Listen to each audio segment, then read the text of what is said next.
No, that is not clickbait. Yes, I almost died. Well, unless you're my mom watching and then, hey, hi mom, it was no big deal. Hey everyone, welcome back to The Budget Sportsman. Thank you so much for joining me on today's video. Today I am going to tell you the story of how I almost died and show you a little bit of footage from that particular day. But before I do that, I want to show you a new hunting piece of gear that I picked up on a budget and tell you about that. And if you stick with me, you'll see how the two stories are related. A couple of weeks ago, my wife and I were down in eastern North Carolina for a wedding. Now, because the wedding wasn't until the afternoon, we decided to hit some garage sales in the morning just to kill some time and see if we could find any good deals. Now, you know how it goes. Every garage sale, every yard sale is full of baby clothes and just boring until you hit the jackpot. We hit the jackpot full of hunting gear, tools. It's the man's yard sale. As I walk up, I see this Summit tree stand sitting there. And a gentleman in front of me already interested in the tree stand. I heard the yard sale owner tell that gentleman that he was asking $100 for this tree stand.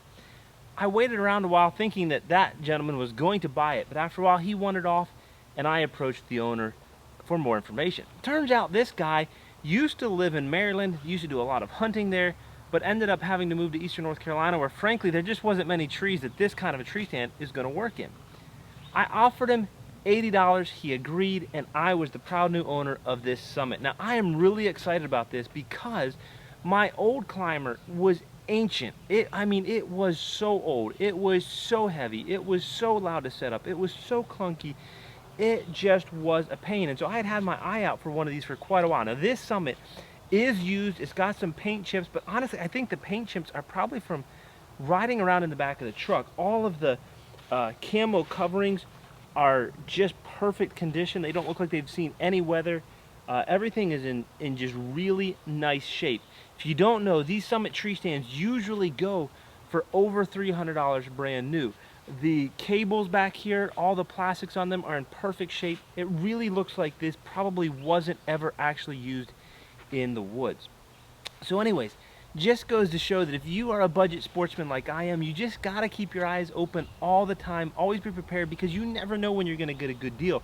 I think the reason I got a good deal on this, honestly, was because most folks in North Carolina, there just wasn't a market for it there. But me being from Pennsylvania in North Carolina, I was able to get a great deal on a really nice climbing tree stand. This is actually the first time I've set it up, and obviously, as you can see, I'm only a few feet off the ground. Hopefully you can see that. That's why I'm not wearing a safety harness. Anyways, but now that we brought up the idea of tree stands and the idea of safety harness, let me get down out of here and I'm going to tell you about the story of when I almost died last October. And here's the story.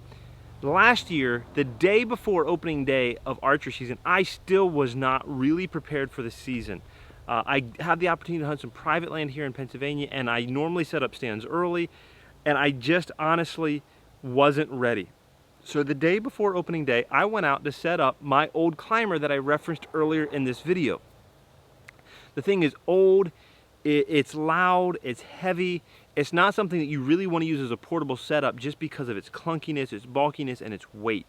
But I was going to put it on a particular tree where I was just going to put it on the tree and leave it, and then I would just have to use the climber to climb up and back down each time I wanted to hunt that location. So I set it up, got everything all ready to go, and I thought, well, I'm going to go ahead and climb up just to get an idea of how high I should climb and what my shooting lanes look like. I got all the way up there, and I don't know what happened, but the bottom part of the climber fell out from underneath me. Now, if that's not bad enough, you hear everybody always tell you that you should have a tether between the top and the bottom. I did, but somehow I didn't check the knots on it and the knot came loose, and so the bottom portion of the climber fell basically all the way to the bottom of the tree. Now, the only reason that I did not fall and get seriously hurt or get killed was because I was wearing a full body safety harness. And before that time, I was pretty consistent about wearing the safety harness. I knew it was important. Every once in a while, maybe I'd skip.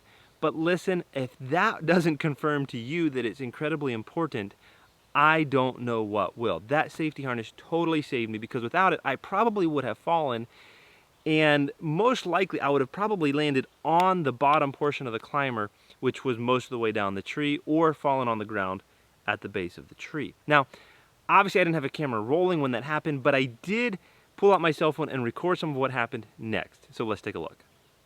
Well guys, it looks like my deer season is not off to a great start. If you watched my video a few weeks ago about ruining my bow, and today is the day before opening day, I've been away on business, and so I came out quick today to set up a stand. I know it's late, I'd hate to do it the day before, but it was my only choice. And I didn't check over my equipment well enough, and apparently the rope holding the top and bottom part of my climber together was loose, and the bottom part fell away, and so now here I am. Good thing I was wearing my safety harness. It saved me, and so I was able to get back up and sit on the top part of my climber, and the bottom part of the climber is way down there. Fortunately, my wife had come out here with me, and so she went. Right now she's off trying to find a rope so that I can pull the bottom part back up to me and be able to get down from here. So that should be a reminder to you to always wear a safety harness, and check and make sure that that little rope between the top and bottom part of your climber is intact and all the knots are tight, because it could save you from a potentially very difficult situation. He's gonna be like videoing it. 1, 2, 3! It's too low. So one of the reasons why I've really been on a hunt for a new climbing tree stand is because as a result of that accident, I realized that the old style of tree stand that I had just really didn't grip the tree that well. I'd noticed at various times before that it didn't grip well, but it was never a real issue. But when the tree stand falls out from underneath you, it really causes you to stop and take a second thought. So I would encourage you, know your equipment, be aware of your equipment, but above all, always wear a full body safety harness. Not just one of those old kind that we used to wear that goes around your chest, but an actual harness that supports you between your legs, and a full 5-point harness, or whatever they call it. I hope that you enjoyed this video. I hope it causes you to think about the safety you're taking when you get into the woods this fall. And until next time, remember to get off YouTube and get outdoors into God's great creation.